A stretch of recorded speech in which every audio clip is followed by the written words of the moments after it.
You get force powers, you get force powers, you get force powers, you get force powers, you all get force power!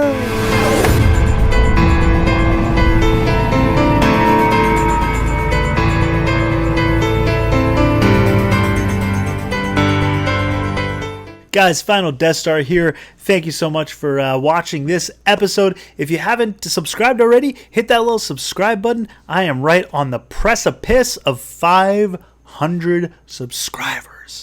500. That's pretty impressive. You know, I'm very happy to be doing well and growing my channel, and very, very thankful for everyone who's subscribed already. Thank you guys so much. You know, it's like the whole point of doing this is so, you know, you guys enjoy the content. So I'm glad that you have been, and I appreciate all the subscribers I get. So, okay. Let's talk Mandalorian Season 2. Let's talk Star Wars. I haven't done a Star Wars video in a little bit. And frankly, it's because I just kind of haven't really cared. There hasn't been too much news, and nothing really has excited me that much. You know, other than the possibility of having Lucasfilm, I don't know, decanonize the Disney trilogy, which I don't think is going to happen. You know, Lucas, the rumors that he wanted to get his own cut, or he wanted to have his own cut out there. Again, there seems to be some truth to the fact that there is one, but we probably won't see it. So anyway, this popped up, and I don't know how to feel about it.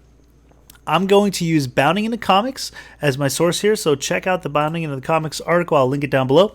And it's Giancarlo Esposito teases Mandalorian's Moff Gideon's mysterious dark past. All right, so there he is holding the Darksaber. This was one of the final scenes, if not the final scene, of Season 1.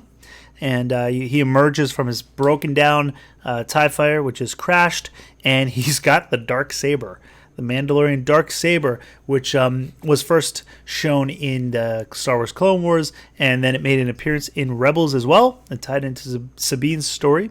So, here we go, and this is going to get interesting here. Giancarlo Esposito recently hinted at his Star Wars character Moff Gideon, who played one of the major villains in the first season of The Mandalorian, is Force sensitive. Force sensitive. So they took this character who I liked him a lot in the first season. I thought he was a good character. You don't know too much about him. He seems to know a lot. He's, you know, very smart. Apparently, he knows the history of the Mandalorian, Din Djarin, and he's menacing. You know, they filmed his scenes well. They did a very good job with how they presented him, and I liked him, and I like the actor a lot too. Giancarlo really nailed that kind of stoic but powerful, you know, Moff persona. He did a good job with that. So, you know, I don't know now. Force sensitivity? Now he's going to be force sensitive? I question that, because this is... We know Ahsoka's going to show up at least for one episode, so there's already going to be force sensitive. You know, there's the Baby Yoda, the child, is force sensitive. This is kind of supposed to be...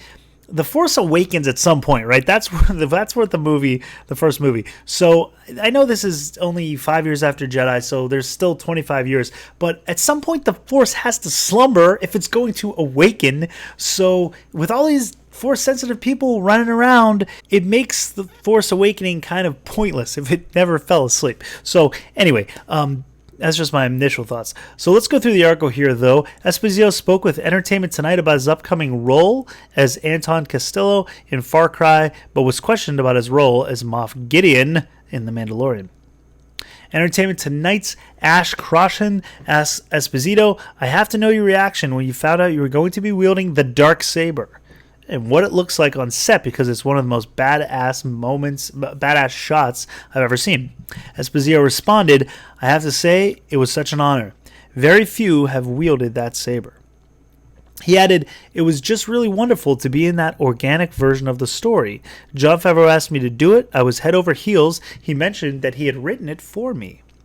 Esposito continued, "I went and started to look at old Moffs. What is a Moff? I went back and looked at Peter Cushing, who was a Moff. What did they do? Who were they? And then and then was really presented with conversations with John about his imperial status, his carryover from the Empire, how Moffs operate, and why possibly leaving room. It's always possible why he might be the Moff to take over everything. So I will say, I give him credit here, Esposito, because he actually went and looked at the old films. He wanted to delve into the character. What is a Moff? What does it do? It shows he cares about the role, and I think it really came across in his portrayal of Moff Gideon. Like I said, his presentation, his kind of, stoic but commanding sort of demeanor, menacing in a way, but understated, is very, very much what I would think how a Moff would act. So I thought he did a good job, and you could tell he did his research. Hey, that's a clue, Lucasfilm. Everyone should be doing their research there. All the writers should be doing their research there. At least they're getting it, pretty good with The Mandalorian. He elaborated, noting he asked Favreau quite a few questions about the character and his role in the story. How does he know everything? There was a bunch of questions. Some of them got answered, many of them not, because he's still trying to figure that out. Jon Favreau's, writing as he goes along here, which, it doesn't always work, but I think he's got a general plan. It's the details, that you iron out. And sometimes you do find that out as you're writing the story, but I would say Favreau's got at least a general plan. It seems, at least, that's how it appears, but you never know. You never know. Esposito then provided a little more info about Moff Gideon, indicating he's not afraid to get down and dirty himself. So to be in the position of having that kind of regal, graceful, power, but this saber which delineates a different part of me than any other character. He added, to have this saber means I can use it, and I can do my own dirty work. That I am a fighter, I'm a warrior, that's part of me.